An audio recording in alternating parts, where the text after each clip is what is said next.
What happens when the life you built crumbles beneath your feet? Haesu descends the dimly lit stairs of a rundown building, each step echoing her despair. In the red glow of her television, she sits alone, struggling to remember a line from movie. But some memories, some truths, are too painful to recall. The nightmare returns. Once you see your partner with someone else, the images burn themselves into your mind. Haesu wraps her arms around herself in the darkness, overwhelmed by anxiety. That recurring dream, it feels less like fantasy and more like prophecy with each passing night. At her workplace break room, Haesu scrolls through her phone when her manager approaches with concern etched on his face. He hands her an envelope containing 1.5 million won in cash. Her advance pay request finally approved. But even this small victory feels hollow when you're drowning in debt. The manager bows gratefully, calling Haesu family for all her hard work. She explains that Mincheol just got a job, but he's still on probation without much pay. The interest rates are brutal these days. They're both working as hard as they can, but the mountain of debt keeps growing higher. The restaurant bustles with life and laughter. Haesu takes orders efficiently, her smile masking the weight on her shoulders. Customers joke and flirt. Their carefree energy is stark contrast to her struggles. At least here, surrounded by the warmth of human connection, she can pretend everything is normal.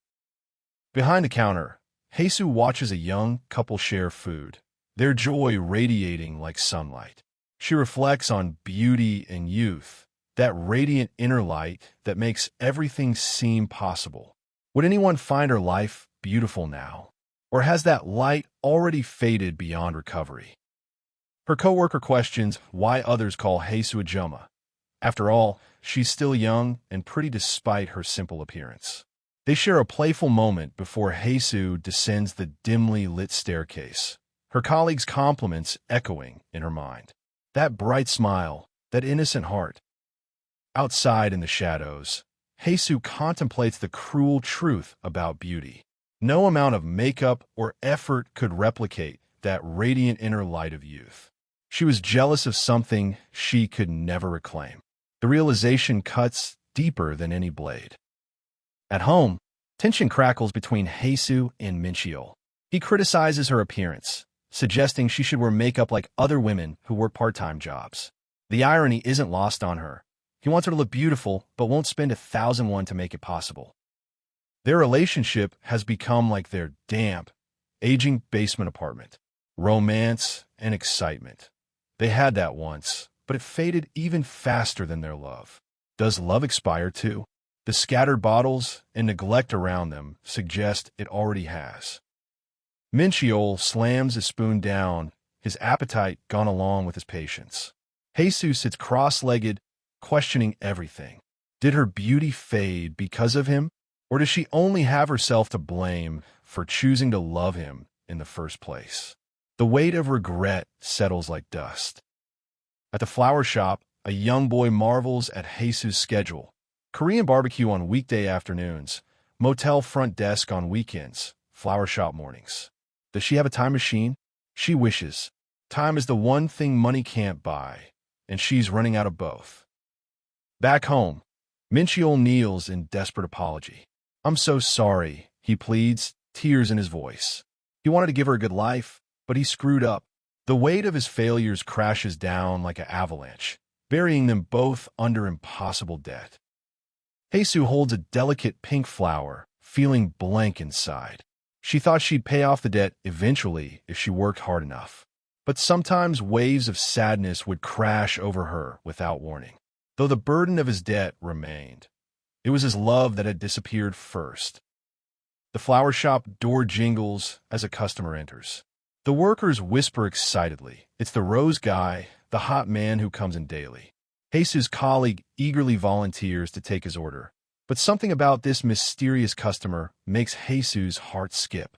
Who is he really? The handsome stranger stands at the counter in his black jacket and fur trim, dark hair falling across his eyes. When he flashes that charming smile, Haesu feels something she hasn't felt in years. Her eyes literally sparkle. For a moment, she remembers what it's like to be alive. The mysterious man taps the counter impatiently, ready to place his order. The workers buzz with excitement about the famous rose guy who visits daily. But why does he keep coming back? And why does his presence make Haesu's world suddenly feel less gray? The co-workers speculate about the rose guy's motives, but Haesu suspects there's more beneath the surface. When he orders his usual bouquet of roses with that simple yes, she feels an unexpected warmth. His very presence seems to chase away the shadows that have consumed her life. Haesu touches the red rose in her hair, lost in thought. Some people live in the spotlight like main characters in novels, while others fade into the shadows as nameless extras. She'd always been nobody special, invisible, forgettable, worthless. Until now. The rose guy accepts his black-wrapped bouquet with quiet contemplation. Unlike Haesu, who had always been a nobody, he carries himself with the confidence of someone who belongs in the spotlight. Maybe that's why he left such a deep impression on her fractured heart. The co-workers can't believe Haesu never noticed the gorgeous customer who visits every Wednesday morning. How could she miss a hottie like that? Their playful disbelief fills the flower shop with laughter, but Haesu realizes she's been sleepwalking through her own life. Her colleague insists the rose guy was totally staring at Haesu the entire time. But why would a younger man be interested in her? The age gap seems insurmountable. Yet as they discuss beauty and attraction, something flickers in her chest. Hope, dangerous and fragile. Haesu reflects on her co-worker's compliments, embarrassed but touched. She realizes the only person who ever called her pretty was her co-worker, not the man she married. When her colleague suggests giving the rose guy a chance, Haesu's defensive response reveals the truth that changes everything. Mincheol returns home exhausted, tossing his briefcase aside with a weary "I'm home." He changes out of his suit, asking for tea before heading to shower. The routine feels mechanical, empty, two people sharing space but not a life. In their dim bedroom, Mincheol sits up studying Haesu's sleeping form. Despite everything, she still has all her curves. Not even his buddy's young girlfriend has a body like hers. His thoughts turn physical as desire stirs, but something feels fundamentally wrong. Mincheol admits it's been a while since they've been intimate. When he asks if she's asleep, Haesu lies there like a log, emotionally distant. Her simple no carries the weight of years of disappointment. They're in the same bed, but worlds apart. The bedroom becomes a battlefield of unspoken resentment. Haesu claims she's just tired, but Mincheol's frustration explodes. "Why do I even try?" he snaps, accusing her of playing martyr with the part-time jobs. Their marriage has become a war neither can win. Every morning at 6 a.m., Haesu cooks fresh stew because Mincheol won't eat breakfast without it and hates leftovers. She keeps quiet to avoid disturbing him, preparing meals she won't eat before rushing to work on an empty stomach. Love has become servitude. Haesu greets her co-worker with forced cheerfulness as her stomach growls loudly. She tells herself it's okay to wait until lunchtime, but her body betrays the toll of constant sacrifice. How long can someone live on fumes and false smiles? The flower shop door chimes as the mysterious customer enters again. Haesu recognizes him immediately, the rose guy with his usual order of 10 roses. There's something comforting about his presence, a routine that brings unexpected warmth to her morning shifts. As Haesu hands him the receipt, she's struck by how nice his voice sounds. When she mentions they're backed up on orders, inviting him to sit, her stomach chooses that moment to growl loudly. Embarrassment floods her cheeks. Could this get any more humiliating? The sound echoes through the cafe as Haesu clutches her plate, mortified by how loud her stomach was. Did he hear that? Meanwhile, the rose guy sits casually checking his phone, seemingly unfazed. A new employee enters, puzzled by the sight of this mysterious regular customer. Outside, the rose guy's friend marvels at how he even walks like a model. Inside, the florist thanks him for the incredible genetics his parents blessed him with. As he leaves with his bouquet, everyone watches, but no one truly knows the man behind the mystery. Haesu notices he's forgotten his sandwich and calls out to stop him. When she explains she left it as a gift, his confused pardon reveals genuine surprise. In a world where nothing comes free, even small kindnesses feel revolutionary. What is she doing? When Haesu suggests he needs something to drink with the sandwich, Taeha leans close, asking why not. His proximity makes her grab his jacket nervously. He offers her his drink, joking he only took a sip and didn't poison it. "This one's a gift too," he says with that devastating smile. Her colleague squeals with excitement. He clearly has a crush. Why else would he leave sandwich and coffee? But when Haesu catches her reflection in the window, she sees a disheartened woman who can't believe someone like him could want someone like her. In the cozy cafe, Haesu contemplates the impossible. Her colleague pushes for answers. Will she reject the rose guy or break up with her boyfriend? But Haesu is trapped in daydreams about things that could never happen. Reality has different plans. The truth drops like a stone. We're married. Her colleague's surprise mirrors everyone's reaction to the bomb Haesu just dropped. Marriage, that word that changes everything, that builds walls where bridges might have been. The embarrassment is crushing. At the office, young Jiyeon bounces over to Mincheol's desk with coffee and a bright smile. Mincheol, I got you coffee." Her youthful energy fills the sterile workspace, bringing warmth to his mundane day. Some connections feel effortless. The office men joke about youth and attraction, commenting how at 25, women are still fresh and firm. Mincheol laughs to himself, amused by their crude observations. The discarded coffee cup reads, "Have a nice day." But someone's nice day might ruin another's life. The office gossip continues as colleagues notice Jiyeon's obvious interest in Mincheol. She has little hearts shooting out of her eyes. They tease. The playful atmosphere masks something dangerous brewing. Office attraction has destroyed marriages before. Will Mincheol resist temptation? His colleagues encourage him to give Jiyeon a shot. She's definitely easy on the eyes. After a moment's hesitation, Mincheol decides, "I will." Back home, he asks Haesu about work while lounging casually. The contrast between his workplace flirtation and domestic routine is jarring. Their conversation flows with familiar banter as Mincheol playfully suggests future marriage plans while Haesu denies nagging him. But beneath the comfortable teasing lies growing distance. When he mentions needing cash, she simply agrees, their relationship reduced to financial transactions. Mincheol asks about cologne, not wanting to look like a musty old man compared to college students. When Haesu sarcastically questions the 200,000 expense, he insists he needs something nice for his 30s. The money she works 3 jobs to earn, he'll spend on impressing someone else. Haesu calculates the cost of Mincheol's new suit and dress shoes, feeling like she's pouring money into a bottomless pit. When you're starting out, you spend more than you earn.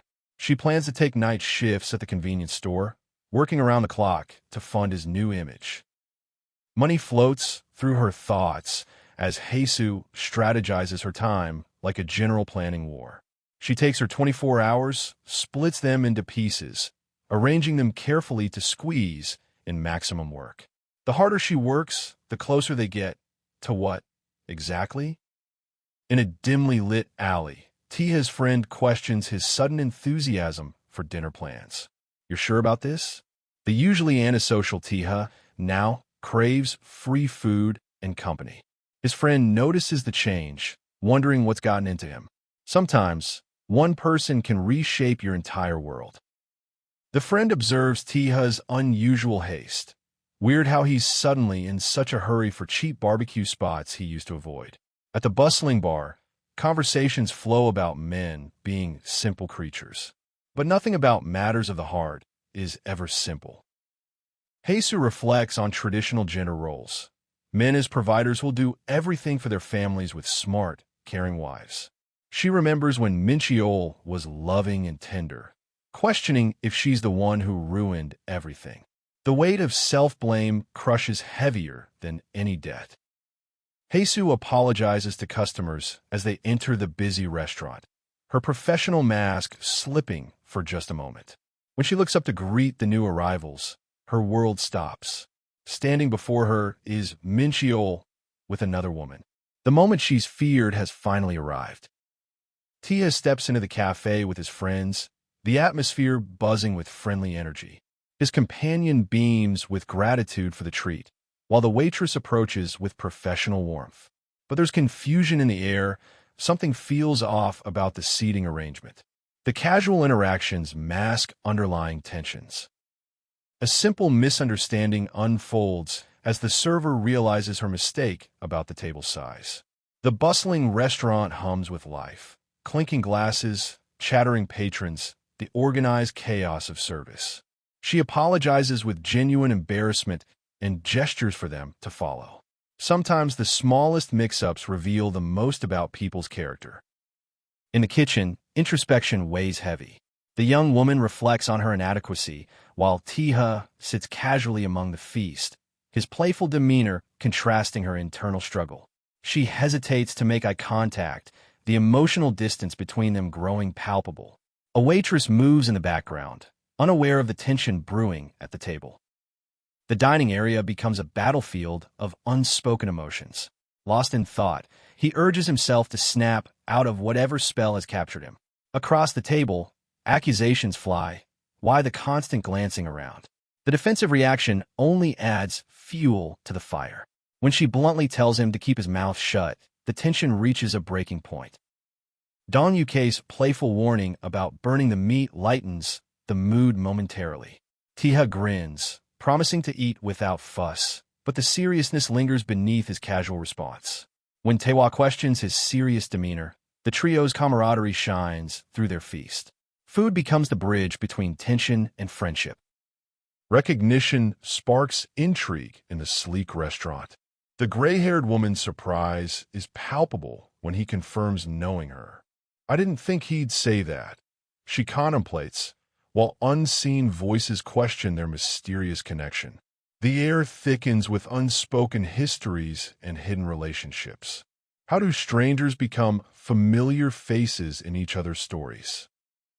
Haesu examines a torn blanket with careful consideration, lamenting the ripped seams yet determined to mend what's broken. Her practical nature shines through. Why throw away what can be repaired? Mincheol stirs from rest, asking if she's coming to bed. Even in domestic moments, concern for each other threads through their interaction. Mincheol's amusement turns cruel as he questions her sewing, suggesting she just throw it out. But Haesu insists on repairing rather than replacing, a philosophy that extends beyond fabric. His accusation of guilt-tripping cuts deep. In the dim lighting, her self-criticism echoes. No man would like a woman as pitiful as you. The words hang like poison in the air. Don Yuke's humor about saggy thermals and stretched underwear brings unexpected laughter to the moment. But when Haesu appears uncomfortable, he shifts gears, asking if she's going to sulk now. The playful banter transforms into something deeper as he pulls her into an embrace. Her surprised "oh" reveals how starved she is for genuine affection. In her cozy bedroom, Mincheol teases Haesu about being as romantic as a stick, yet he acknowledges their reality. Who else would put up with such circumstances? Despite everything, she reflects on their bond. The quiet street outside contrasts with the intimacy within. You are the only reason I can keep going, she admits, naming him as her anchor in the storm. Haesu rummages through kitchen cabinets, preparing for the rain she anticipates. Finding an umbrella, she tests its functionality with practical determination. This one works fine, she decides, though another shows wear. Her philosophy emerges again, getting a few more uses from damaged things rather than replacing them. Optimism tinged with necessity. Mincheol's enthusiasm for making coffee contrasts with their depleted supplies.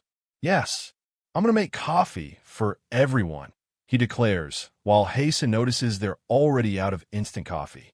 She searches for the new box somewhere in the kitchen. Even small domestic tasks become collaborative efforts, revealing the rhythm of their shared life. Terror strikes when Taeha spots a bug, her scream piercing the air. Dong Yuka's immediate concern transforms into gentle amusement at her fear. She admits her phobia, freezing up whenever insects appear.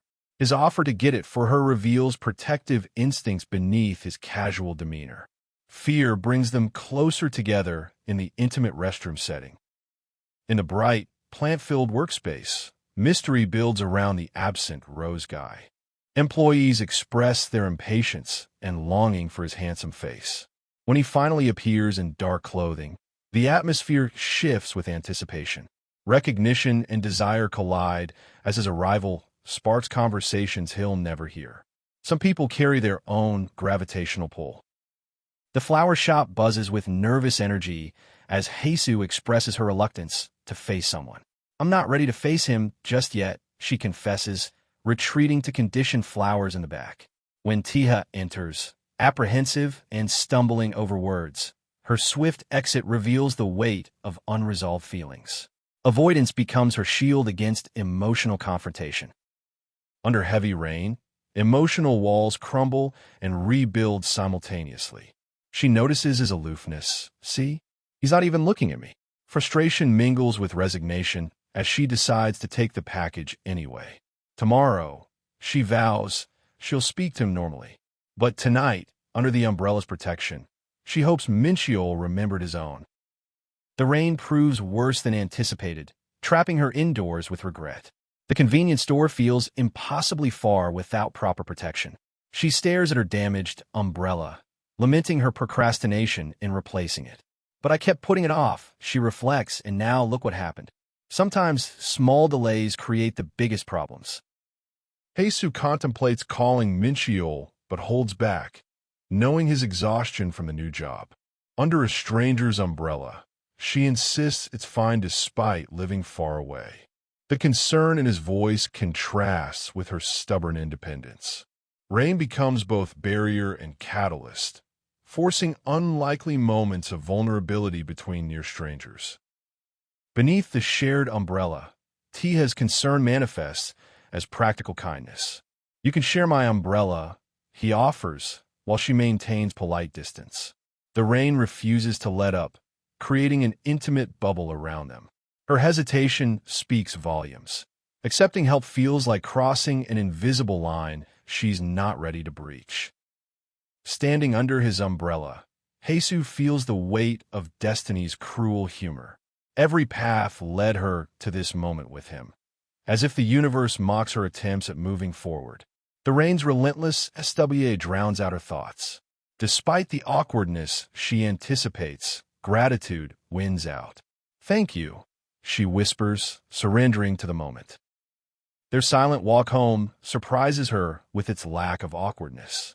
The cramped space beneath the umbrella feels less intimate thanks to rain's natural soundtrack. She reflects on the unexpected comfort found in his presence, even as uncertainty clouds her thoughts. Sometimes the most meaningful conversations happen without words.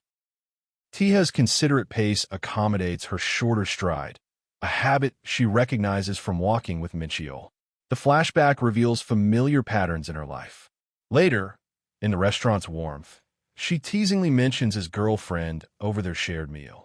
His gentle smile contrasts with the tension building beneath their casual conversation. Under the relentless rain, skepticism colors her voice. "Oh, you don't?" she questions, while he grows defensive about his intentions. His claim that she's just a friend earns sardonic repetition. The umbrella handle tightens in his grip as tension builds between them. Her final "alright, I believe you" drips with unconvincing doubt. Taeha recognizes his oddness, admitting the interrogation-like nature of his questions.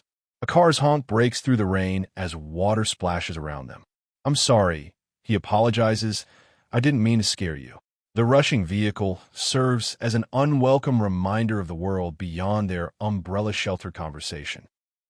Flustered by the near miss with the speeding car, Haesu processes the moment. Taeha questions the reckless driving while she realizes their close proximity. His explanation about using his height to shield her from rain earns a soft "oh" of understanding. Danger transforms into protection, fear into unexpected intimacy. She notices his coat's soaked side while she remains completely dry, evidence of his deliberate protection.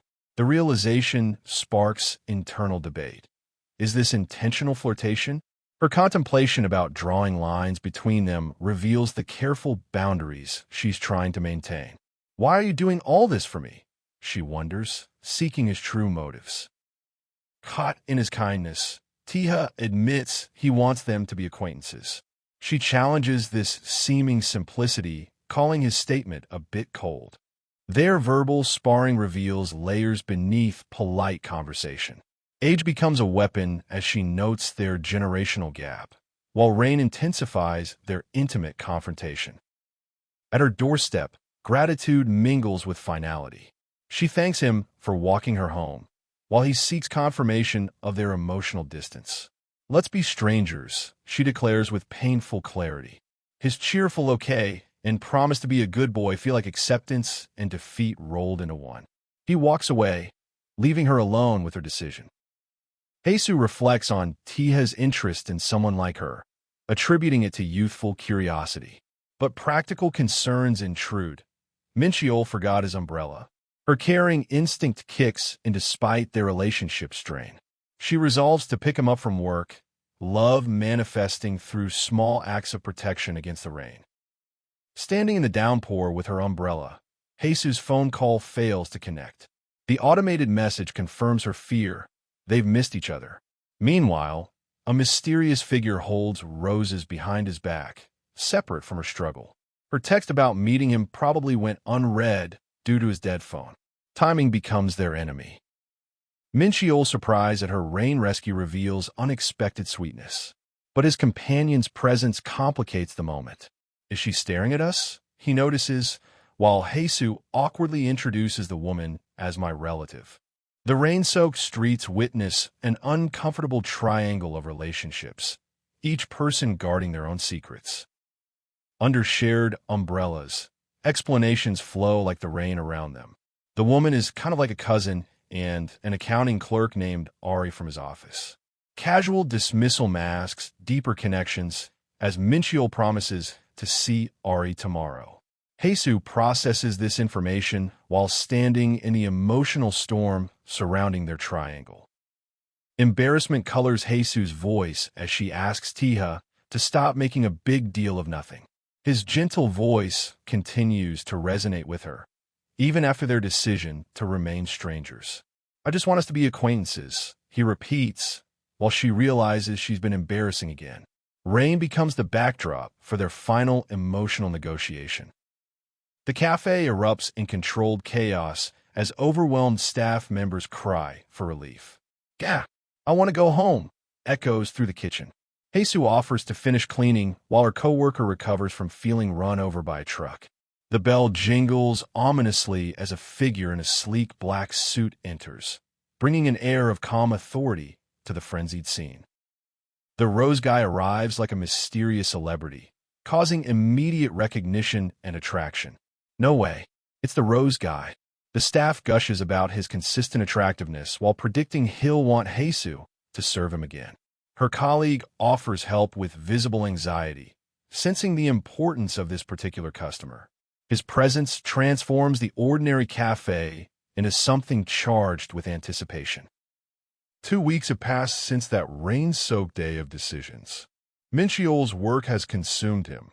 Late nights, weekend shifts, the demands of success. Life has settled into new rhythms. Haesu in her kitchen, Taeha with his coffee, moments of connection scattered like breadcrumbs through their separate existences. Change and continuity dance their eternal waltz. Taeha vanished from her life as obediently as he promised. "I'll be a good boy," were his last words before disappearing like curiosity satisfied.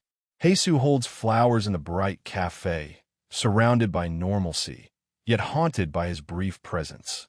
His interest had flickered and died, leaving her to question what she meant to him at all. In the bustling cafe kitchen, Haesu reflects on deeper scars while noting Mincheol's silence. Her phone remains message-free as she wonders about his new job's demands. A customer's urgent request for pork belly snaps her back to reality. Meanwhile, divorced men celebrate their freedom from nagging wives, their relief echoing through the dining area. The atmosphere shifts as crude comments about pretty employees invade the space. A divorced customer boasts about sitting next to attractive staff at team dinners, his laughter grating against her discomfort. She forces professional smiles while internally recoiling from his entitled assumptions. The new chapter he celebrates feels like her potential nightmare. The company owner's arrogance reaches new heights as he boasts about his status and connections. She'll be over the moon when she learns of his interest, he assumes. His demand for specific service reveals his sense of ownership over the staff. The dining room becomes his personal stage for displaying power and entitlement. Aggression explodes at Oink Grill as a customer demands recognition. "Do you have any clue who I am?" The restaurant owner tries damage control, while Haesu becomes the target of harassment. Myri Tech's owner threatens the establishment's survival, demanding she kneel and beg forgiveness. Power corrupts the simple act of dining into psychological warfare. Vitriol spills like poison as he reduces Haesu to just a nobody who serves meat. The manager's attempt at respect earns fury and threats. "What did you just say?" "Respectful."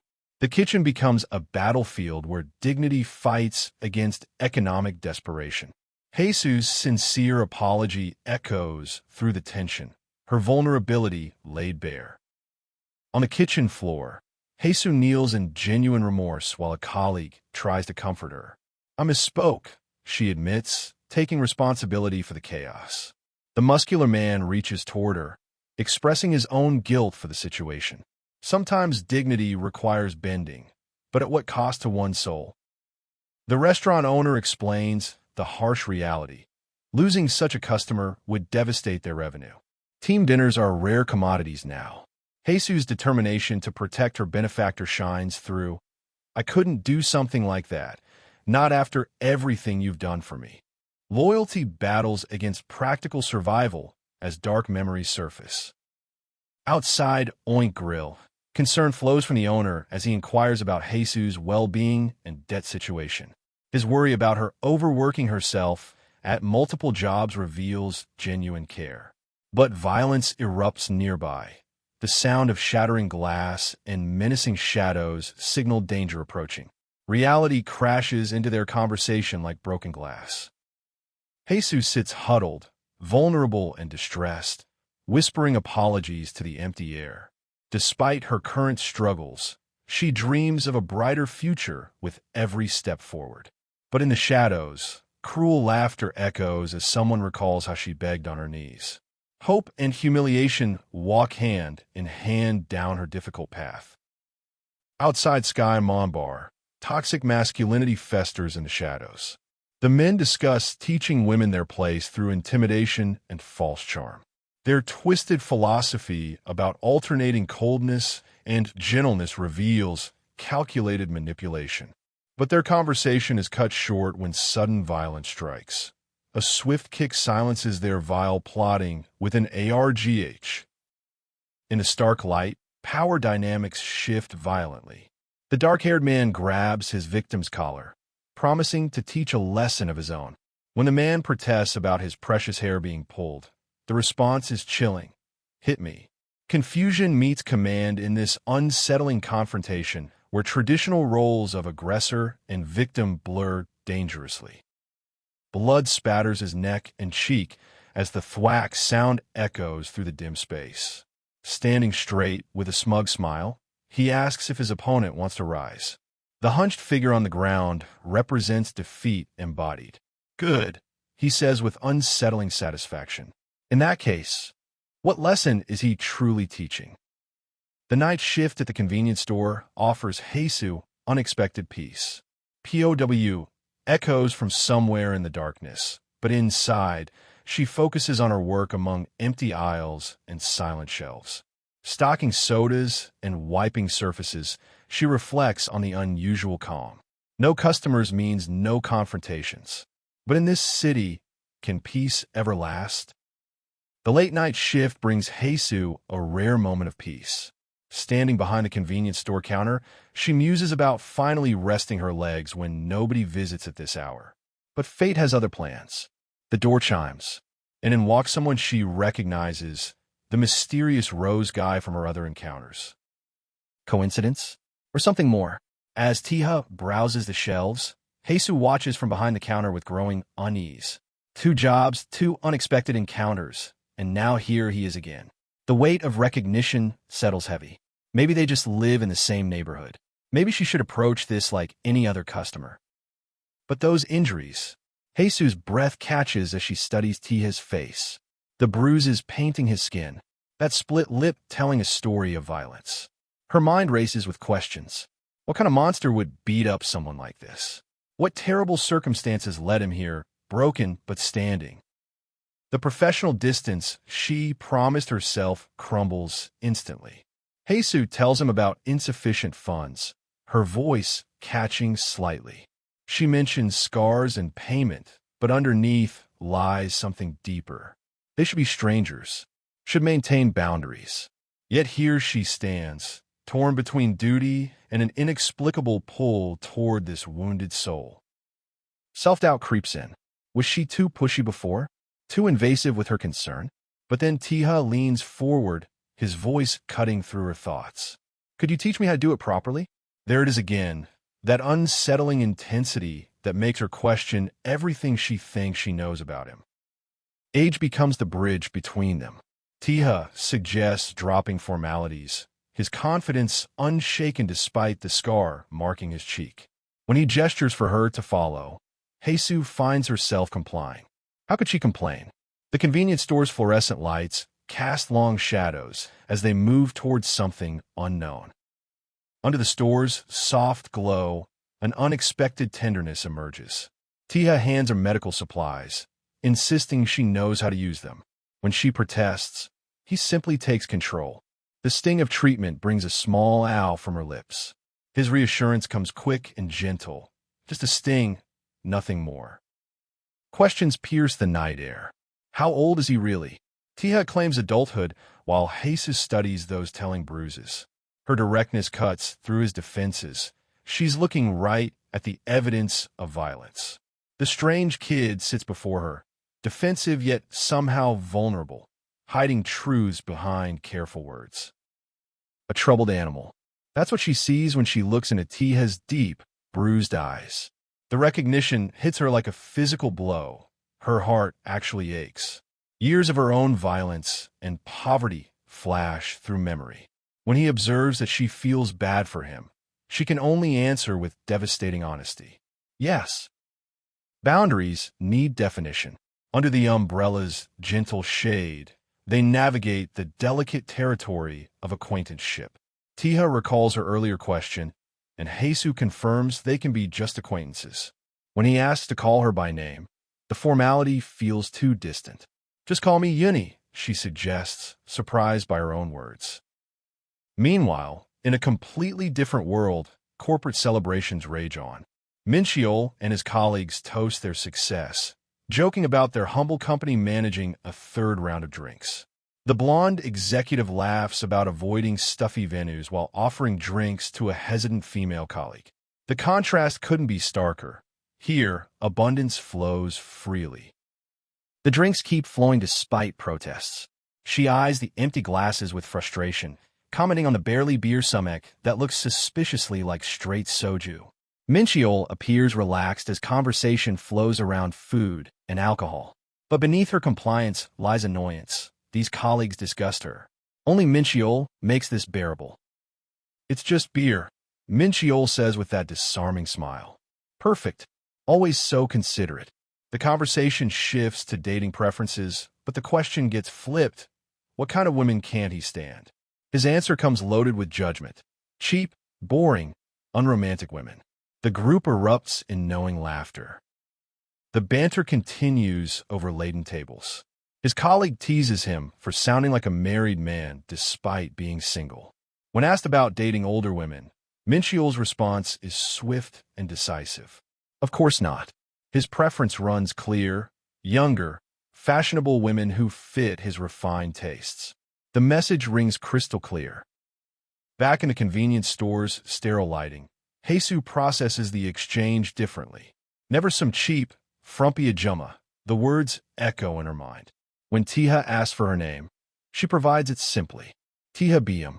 Even his name feels unusual on her tongue as she contemplates whether texting him might be a mistake.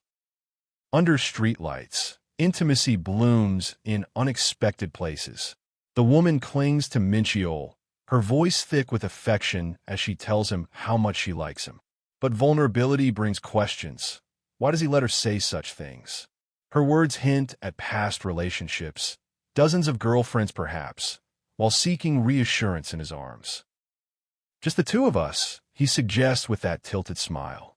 The promise hangs in the air like electricity. Scenes shift between public gathering and private moments. A woman alone with her phone, a couple embracing in intimate shadows. The contrast tells its own story about desire and isolation. Suffocating humidity, like summer nights that cling to your skin, or tar melted into hot asphalt. Some feelings become part of you, seeping through your pores until you can't tell where emotion ends and flesh begins. In a dimly lit room, two figures find each other while the world reminds them how much deeper they can still fall. Exhaustion weighs heavily on Haesu's shoulders as she navigates the shadowy alley.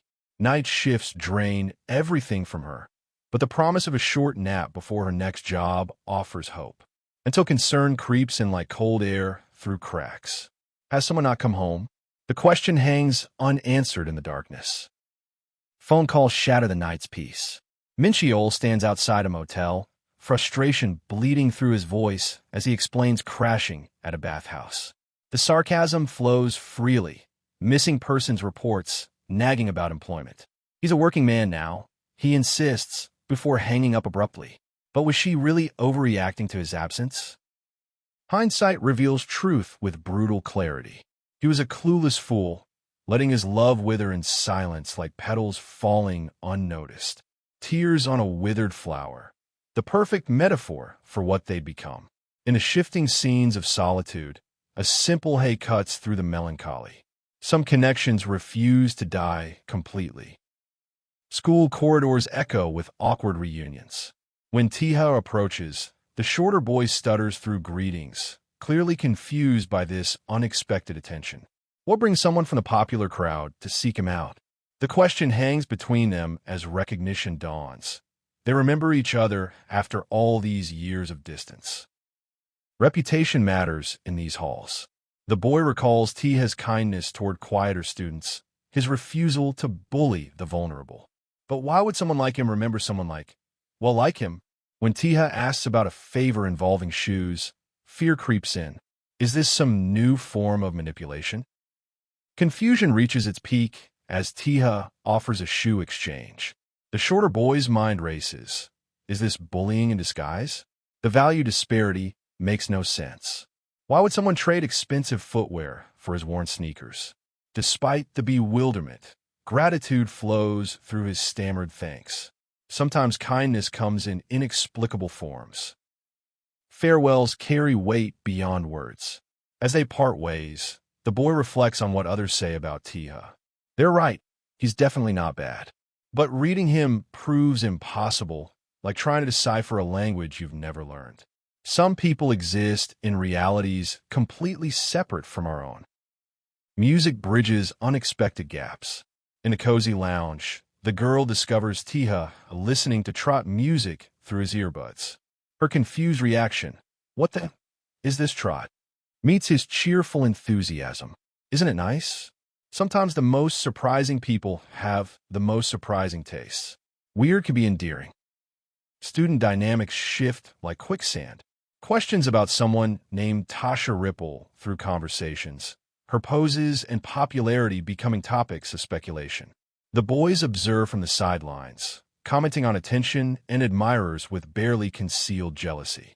High school hierarchies never truly disappear. They just change costumes. Apologies carry unexpected weight in the cozy cafe atmosphere. One girl apologizes to Haesu about a work situation gone wrong. Her initial assessment about someone's romantic interest proved mistaken. Now he wants to be brought up in conversation. The confession hangs heavy with regret and realization. Anticipation builds like steam in the warm cafe air. The girl with the apron can barely contain her excitement about someone's impending arrival. Even his voice captivates her. Meanwhile, her friend decides to keep certain knowledge to herself. Sometimes protecting someone's mood matters more than sharing uncomfortable truths. The flower shop conversation takes an intimate turn. When Taeha asks about flowers, the girl's confidence shines through. Surely he already knows what she wants. As he offers roses, her proximity makes her pulse race. Sometimes the most ordinary transactions become charged with unspoken electricity. Promotions and discounts become flirtation tools. Taeha asks about deals for acquaintances while the florist plays with petals, puzzled by his approach. When employee discounts get mentioned, he bluntly states they're not that close. But then comes the real question. What are plans after work? The shift from business to personal comes swift. Warnings and threats disguised as playfulness. She holds red roses while contemplating giving him a scolding if he keeps this up. But when he presses about after-work plans, boundaries blur again. The window's soft light frames their exchange, professional distance melting into something far more personal and complicated. Recognition dawns like sunrise. She reminds him about their previous encounter at the K-barbecue place, and memory clicks into place. As he carries the bouquet of red roses, her busy schedule becomes apparent. The cafe's warm lighting witnesses another connection forming between two people navigating the space between strangers and something more. Height becomes a topic of flirtation as sunset paints the streets in orange hues. She teases about his impressive stature compared to Mincheol's more modest height. When he asks if something's on her face, embarrassment mingles with attraction. Should she be jealous of the other man? The question hangs playfully between them. Laughter erupts over simple observations. She comments on his height advantage, and his amusement confuses her. Don't worry about it, she says, but inside she notes his naivety. As they walk, her attention drifts to his worn shoes. The money spent on flowers could have bought him better footwear. Priorities reveal character. Financial reality intrudes on romantic gestures. Can he really afford daily flowers? The money could serve better purposes, she suggests, but his response carries deeper meaning. He may not have much, but treating himself to roses remains within reach. Sometimes small luxuries matter more than practical wisdom. Under dim streetlights, revelations surface. She admits never buying herself flowers, not even small gifts for personal joy. The confession weighs heavy with missed opportunities for self-care. When he suggests walking together more often, hope blooms like the roses in her arms. Sometimes connection comes through shared understanding. Office gossip spreads like wildfire through modern spaces. Concern about Mincheol's whereabouts gives way to revelations about his relationship with Ari. The colleague shares observations about her changed behavior, once too good for any of them, now apparently interested. But warnings come attached. She can be difficult to handle. Professional tensions reach breaking points. The assistant manager confirms his position while his colleague questions his dedication to advancement. Sarcasm flows freely until irritation boils over. The snickering during monologues pisses him off. Sometimes workplace hierarchies create chasms that simple conversation cannot bridge. Whispers follow like shadows through busy streets. Son of a bitch, they hiss. That loser.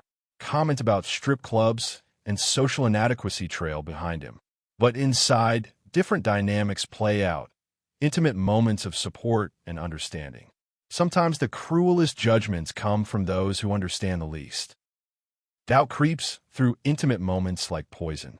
She worries about moving too fast, remembering warnings about men losing interest after physical intimacy. But he shows her something different, one of a kind. As passion builds between them, her fears dissolve into gasps of connection. Some people rewrite the rules completely. Possession mingles with gratitude in quiet moments. How'd you get so lucky? She wants him completely, refuses to let anyone else have him. The note about preparing his favorite short ribs reveals deeper care, love expressed through small domestic acts. Some connections demand total commitment. Text messages become lifelines in the modern world. Tia's encouragement arrives with cute cat stickers, wishing her well at work, telling her she's got this.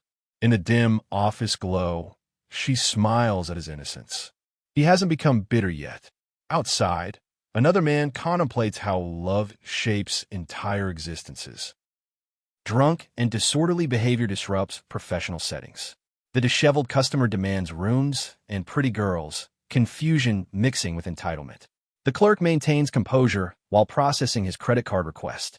But then another presence enters, a suited figure approaching with ominous intent.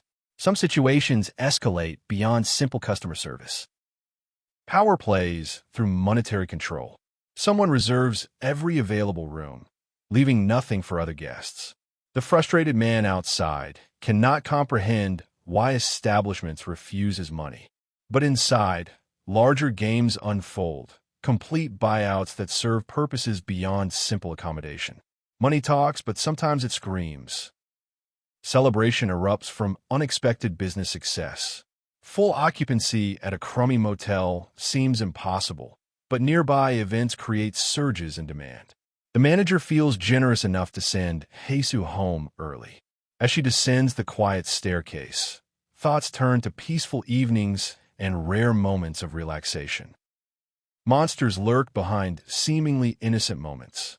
As ominous presences hover in shadows, Haesu focuses on kitchen tasks.